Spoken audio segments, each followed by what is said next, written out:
ఈరోజు digital media channels cricket match jersey లాంచింగ్కు వచ్చేసిన చీఫ్ గెస్ట్స్ పెద్దలు పొన్నం ప్రభాకర్ గారు, సోదరుడు హరీష్ రావు గారు, కౌశిక్ రెడ్డి గారు, లక్ష్మారెడ్డి గారు మరియు మిగతా పెద్దలందరికీ నా యొక్క నమస్కారాలు. నేను రాజకీయ రంగంలో ముఖ్యంగా ఎమ్మెల్యే కావడానికి ప్రధాన పాత్ర సోషల్ మీడియా. నేను 3 నెలలనే రాజకీయాలకు వచ్చాను, 3 నెలలనే ఎమ్మెల్యే అయిపోయాను. 30 సంవత్సరాలుగా నేను నా ప్రాంతంతో పరిచయం లేకున్నా 3 నెలలనే సోషల్ మీడియా రాకేష్ రెడ్డి అంటే ఎవరు, నా గురించి కావచ్చు, నేను చేసిన చారిటీస్ గురించి కావచ్చు, ప్రజల్లోకి తీసుకెళ్లడం వల్ల ఒక ఘనమైన విజయం సాధించాను నా ఆర్మూర్ నియోజకవర్గం నుంచి. దానికి మళ్ళొక్కసారి ఈ డిజిటల్ ఛానల్స్ అందరికీ ప్రత్యేకంగా కృతజ్ఞతలు చెప్తున్నాను.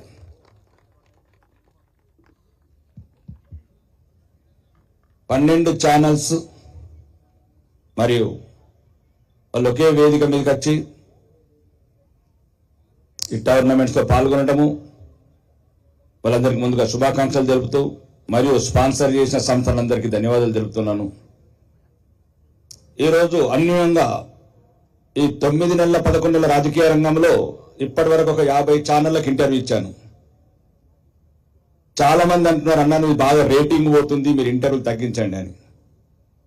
నేనన్నాను, నా గొంతు ఎట్లయితే social media, YouTubers, channels, anchors నాకు ఎలా సహాయం చేశారు, ఎలా తోడ్పడ్డారు. నా గొంతు మొన్న ఏదో ఒక ఇంటర్వ్యూ 5 కోట్ల మంది చూశారు. మొన్న అమెరికాకి వెళితే అట్లాంటాలో అన్న మీరు ఒక రీల్ తయారు చేసుకుంటే 15 లక్షల మంది చూశారు. ఈరోజు నా గొంతు వేలాది మంది యువతకు వాళ్ళ గొంతులు, వాళ్ళ ఛానల్స్ ఫేమ్ కావడానికి ఉపయోగపడుతున్నందుకు, ముఖ్యంగా చాలా మంది అంటున్నారు కంపల్సరీ యూట్యూబ్ కొత్త వాళ్ళకు కూడా ఎందుకు ఇస్తున్నావు అన్నా, నువ్వు నీ గొంతు ఈరోజు బాగా రేటింగ్ ఉందని. కొత్త వాళ్ళకే కావాలి కదా నా గొంతు అన్నాను. ఒక ఛానల్ గుర్తింపు వస్తే కొంతమందికి ఎంప్లాయ్మెంట్ క్రియేట్ అవుతుంది. స్టూడియో కావచ్చు, కెమెరామెన్ కావచ్చు, అన్నీ ఉండి ఆర్థికంగా వెనుకబడ్డ వాళ్ళు, ఆర్థికంగా డబ్బులు లేని వాళ్ళు ఆ టాలెంట్ని దాచుకోలేక ఈ యూట్యూబ్ ఛానల్స్ పెట్టుకుంటే నా గొంతు వల్ల ఒక 50,000 మంది చూసినా ఆ ఛానల్ అనేది రికగ్నైజ్ వచ్చిన తర్వాత ప్రజలకు వెళ్తుందని ఒక నమ్మకం.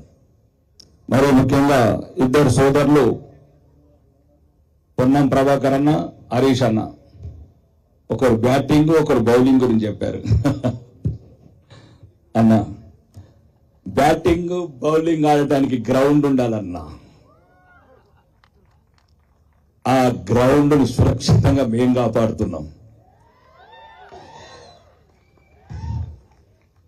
ఈరోజు భారతదేశం శత్రు దేశాలు, ఉగ్రవాద మూకలు కళ్ళెత్తి చూడాలంటే ఆ రకంగా తయారు చేసామన్న ఇనుప కంచెలతోని. ముఖ్యంగా పార్టీలు ఏదైనా, రాజకీయాలు ఏదైనా, హరీష్ అన్న, కేటీఆర్ అన్న, రేవంత్ కూడా నాకు స్ఫూర్తి. ఎందుకంటే చాలా మంది ఇంత అగ్రెసివ్ ఎందుకు మాట్లాడుతున్నావు అంటారు నన్ను. ఇలా ముగ్గురు చూసిన తర్వాత అగ్రెసివ్గా మాట్లాడుతున్నాను నేను. ఎందుకంటే రేవంత్ గాని అనుకున్నది సాధించాడు రేవంత్ రెడ్డి గారు, హరీష్ అన్న, కేటీఆర్. వీళ్ళ ముందు చూసేవాడిని తెలంగాణ ఉద్యమంలో వీళ్ళ స్పీడు, వీళ్ళ అగ్రెసివ్నెస్. దానివల్ల ఈరోజు నా దేశం గురించి, నా ధర్మం గురించి, నా ప్రజల గురించి, ముఖ్యంగా ఏదేమైనా రాజకీయాలు ఏమైనా మనం ఆఫ్ఘనిస్తాన్ లాగా కాకుండా ఈ భారతదేశంలో సురక్షితంగా టోర్నమెంట్లు పెట్టుకొని మ్యాచ్లు ఆడాలంటే ఒక సురక్షితమైన భారతదేశం అవసరం. మనం ఏదైనా పార్టీలు ఏదైనా దేశంలో మాత్రం సురక్షితంగా ఉంచుకుందామని చెబుతూ ఈ అవకాశం ఇచ్చిన మీ అందరికీ ధన్యవాదాలు చెబుతూ